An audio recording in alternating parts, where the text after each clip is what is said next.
Bismillahirrahmanirrahim. Assalamualaikum warahmatullahi wabarakatuh. Alhamdulillahirabbil alamin wassalatu wassalamu ala sayyidil mursalin wa ala alihi washabbihi ajmain. Amma ba'd. Baik, untuk poin 5.2 kita akan membahas komponen infrastruktur bagian dari bab 5, yakni infrastruktur teknologi informasi dan perkembangan teknologi. Kita lihat di sini komponen infrastruktur. Kita perkecil dulu agar terlihat.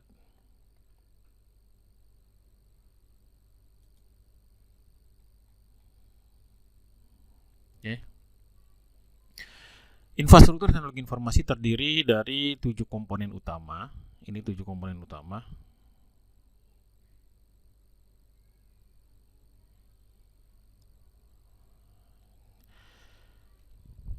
Yang menggambarkan komponen-komponen tersebut beserta perusahaan penyedia komponen tersebut. Di sini komponennya dari gambar komponen infrastruktur di sini.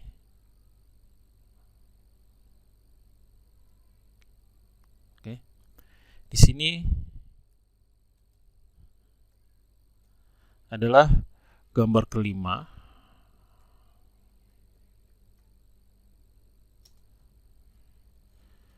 Yang merupakan ekosistem infrastruktur.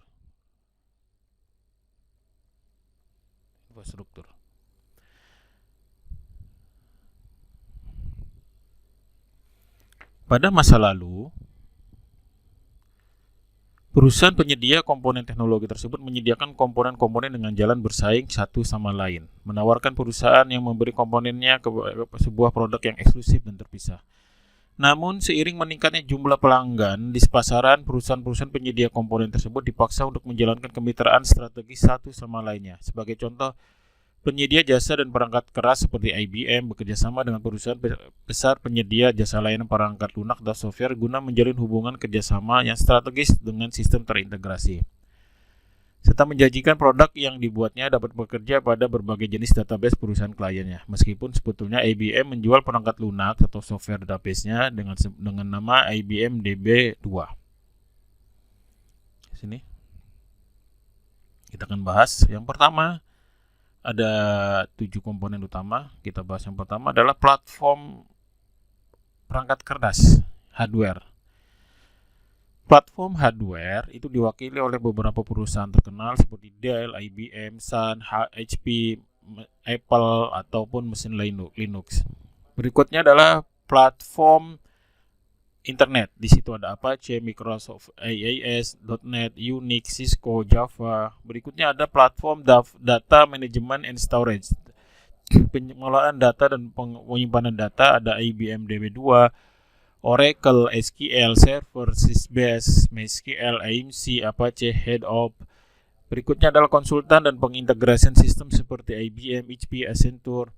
Berikutnya ada juga perusahaan jaringan dan telekomunikasi seperti Microsoft, Windows Server, Linux, Novell, Cisco, Alcatel, Lucent, Nortel, AT&T, Verizon. Kalau di Indonesia ada Telkom, Indosat.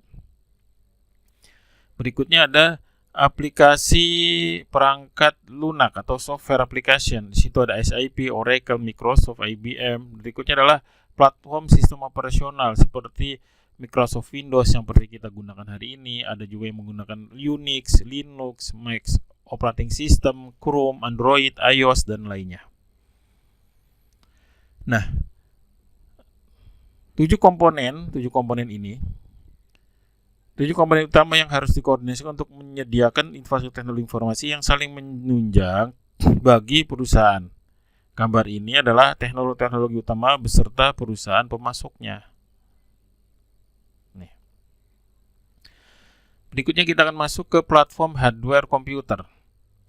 Perusahaan-perusahaan di seluruh dunia diperkirakan akan menghabiskan kurang lebih 448 miliar dolar untuk pembelian perangkat keras atau hardware pada tahun 2013, termasuk perangkat server dan klien. Pasar server umumnya sebagian besar menggunakan prosesor Intel maupun AMD dalam bentuk server blade di dalam rak. Tetapi juga termasuk mikroprosesor Sun, Spark, dan chip PowerPC IBM yang khusus dirancang untuk server. Server blade atau blade server yang kita bahas dalam pembukaan bab ini adalah komputer yang sangat tipis yang terdiri dari sebuah papan sirkuit dengan prosesor, memori, dan koneksi jaringan yang disimpan dalam rak. Server blade menempati ruangan yang lebih sempit dibandingkan server tradisional yang berbentuk box. Dan rata-rata dia menggunakan 1U atau 2U, sedangkan box rata-rata 4U. Penyimpanan untuk keduanya dapat disediakan oleh sebuah hard drive di setiap server blade atau dengan drive penyimpanan eksternal yang sangat besar. Pasar perangkat keras atau hardware komputer yang semakin terkonsentrasi pada perusahaan-perusahaan papan atas seperti IBM, HP, Dell, Sun Microsystems yang diakuisisi oleh Oracle, serta 3 produsen chip terkemuka ada Intel, AMD, dan IBM. Kalangan industri secara bersama-sama menyepakati Intel sebagai proses standar untuk kegiatan komputasi organisasi bisnis dengan pengecualian utama di pasar server yang dipegang oleh Unix dan Linux yang menggunakan prosesor buatan Sun Microsystems atau prosesor buatan IBM. Mainframe belum menghilang. Mainframe terus digunakan untuk menangani dan mengamankan volume transaksi berskala besar untuk menganalisa data berkapasitas besar serta menangani beban kerja yang besar di perusahaan besar pusat clouding komputer. Mainframe masih menjadi andalan bagi jaringan perbankan dan telekomunikasi. Bagaimanapun, jumlah penyedia mainframe telah menyusut menjadi satu, IBM. IBM telah merancang ulang sistem mainframe-nya agar dapat berfungsi layaknya server raksasa bagi jaringan perusahaan berskala sangat besar dan penyedia situs web. Satu buah mainframe buatan IBM setara dengan 17.000 server Windows dan Linux, serta dapat menggantikan ribuan server blade yang lebih kecil. Nah, kita akan lihat di 5.3 seperti di bagian 5.3 nanti. Berikutnya adalah platform sistem informasi. Platform sistem informasi Windows Server meliputi sekitar 53% pasar sistem operasi pada server, sedangkan 65% sisanya menggunakan sistem operasi Unix ataupun Linux. Produk open source murah dan prima yang terhubung dengan Unix. Microsoft Windows Server mampu menyediakan sistem operasi dan layanan jaringan bagi seluruh perusahaan serta mendukung perusahaan dalam mencari infrastruktur teknologi informasi berbasis Windows. Unix dan Linux dapat diukur skalanya, andal dan jauh lebih murah ketimbang sistem operasi mainframe. Sistem tersebut juga dapat beroperasi pada berbagai jenis prosesor. Penyedia utama sistem operasi Unix adalah IBM, HP, dan Sun Microsystems yang masing-masing memiliki sedikit perbedaan dan sebagian versi yang tidak kompatibel. Di tingkat klien, 90% PC menggunakan sistem informasi atau operating system. Microsoft Windows seperti Windows 8, Windows 7, Windows 10, Windows 11 untuk mengelola berbagai sumber dan aktivitas pada komputer. Bagaimanapun saat ini terdapat jauh lebih banyak pilihan sistem operasi ketimbang masa lalu dengan sistem operasi baru pada peringkat ponsel digital maupun komputer yang terhubung lewat cloud computing. Chrome OS, yakni sistem operasi buatan Google, menyediakan sistem operasi yang ringkas bagi pengguna netbook dalam menjalankan cloud computing. Program-program tidak disimpan di PC pengguna, tetapi digunakan lewat internet dan diakses melalui browser Google Chrome. Data pengguna disimpan di server lewat internet. Android adalah sistem operasi open source pada peringkat mobile seperti smartphone, komputer tablet yang dikembangkan oleh Open Handset Alliance yang dipimpin oleh Google. Android menjadi platform smartphone yang paling populer di dunia. Seperti yang kalian gunakan sekarang ini, rata-rata 90% menggunakan Android dengan berbagai macam merek produk. Android bersaing dengan iOS, sistem operasi buatan Apple untuk iPhone, iPod, iPod Touch. Perangkat lunak konvensional sistem operasi untuk klien memiliki rancangan yang berkutat pada mouse dan keyboard, namun berkembang menjadi lebih natural dan intuitif atau cerdas dengan menggunakan teknologi sentuhan. iOS, sistem operasi buatan Apple yang fenomenal untuk iPod, iPad, iPhone, iPod Touch, dilengkapi dengan teknologi antarmuka multi-touch di mana pengguna dapat menggunakan lebih dari satu jari untuk memanipulasi objek yang terdapat pada layar tanpa menggunakan mouse atau keyboard. Microsoft Windows 8 yang dijalankan pada tablet serta PC selain memiliki teknologi layar sentuh juga dapat dijalankan menggunakan mouse dan keyboard. Berikutnya, bagian ketiga kita akan membahas tentang aplikasi perangkat lunak perusahaan. Perusahaan di seluruh dunia diperkirakan akan menghabiskan sekitar 301 miliar dolar untuk perangkat lunak pada aplikasi perusahaan yang dianggap sebagai komponen infrastruktur teknologi informasi. Kita diperkenankan berbagai macam aplikasi perusahaan, dan pada bab 2 lalu serta bab 9 akan menyediakan diskusi yang lebih jelas tentang hal tersebut. Penyedia aplikasi perusahaan besar seperti SAP dan Oracle yang mengakuisisi PeopleSoft juga yang termasuk kategorinya adalah perangkat lunak kelas menengah yang disediakan oleh IBM dan Oracle untuk menjadikan sistem aplikasi perusahaan yang sudah ada saling terhubung satu sama lain di seluruh lingkungan perusahaan. Microsoft berusaha peruntungannya di kelas yang lebih rendah dengan memfokuskan diri pada organisasi kecil dan menengah yang belum pernah mengimplementasikan aplikasi perusahaan. Berikutnya adalah pengelolaan dan penyimpanan data. Perangkat lunak perusahaan pengelolaan database bertanggung jawab untuk mengorganisasikan dan mengelola data perusahaan hingga data tersebut dapat diakses dan digunakan dengan efisien. Perangkat penyimpanan data fisik untuk sistem berskala besar didominasi oleh AMC Corporation, sedangkan untuk hard disk PC dikuasai oleh Seagate dan Western Digital. Seperti kalian gunakan pada komputer-komputer yang kalian gunakan hari ini, rata-rata menggunakan Seagate atau Western Digital. Informasi digital meningkat 2 kali lipat dalam 2 tahun, mencapai 1,8 zettabyte pada tahun 2011, EDC 2011. Semua data yang terdapat pada tweets, blog, video, surat elektronik atau email, serta postingan Facebook. Berikut dengan data tradisional perusahaan ditambah dengan ribuan informasi dari Kongres Kepustakaan.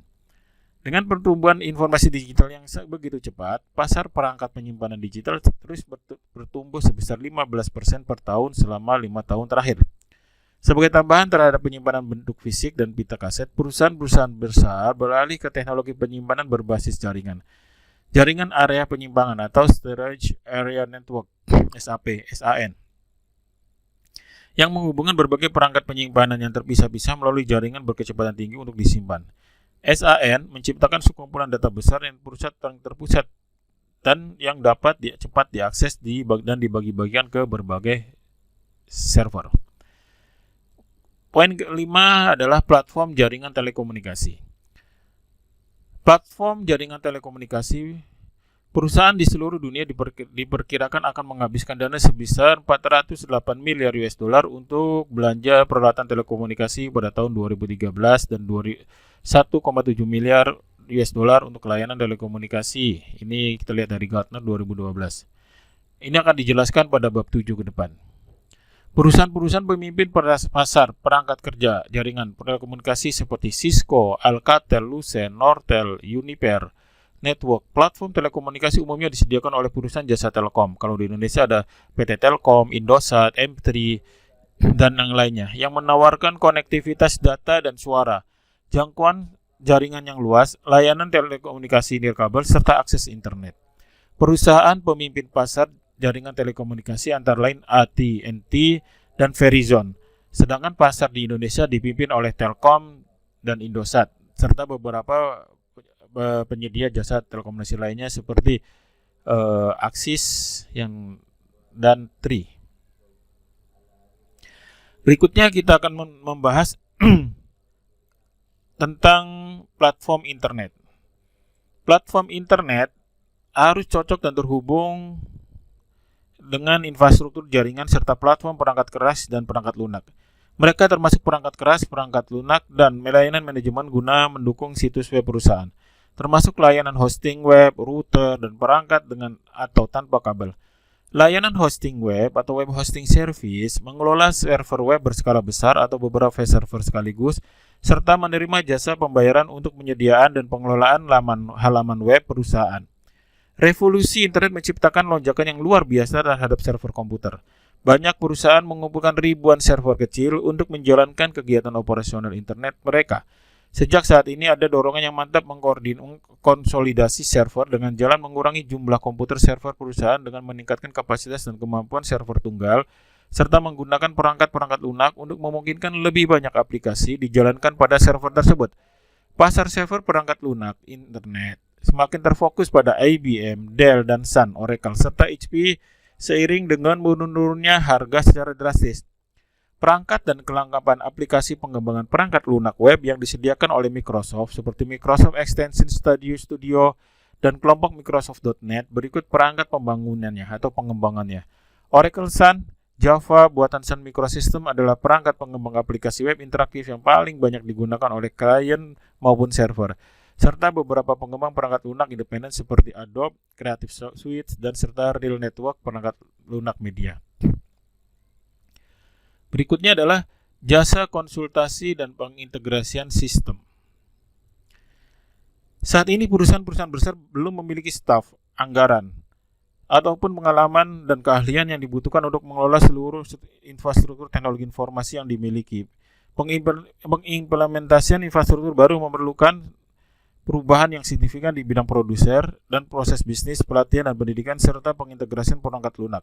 Perusahaan-perusahaan konsultan yang menyediakan keahlian di bidang ini antara lain Accenture, IBM Global Service, HP, Infosys, dan Wipro Technologies. Pengintegrasian perangkat lunak menjamin infrastruktur yang baru dapat bekerja sama dengan infrastruktur lama milik perusahaan yang biasanya disebut dengan sistem warisan, atau menjamin elemen baru yang terdapat pada infrastruktur dapat bekerja satu sama lain.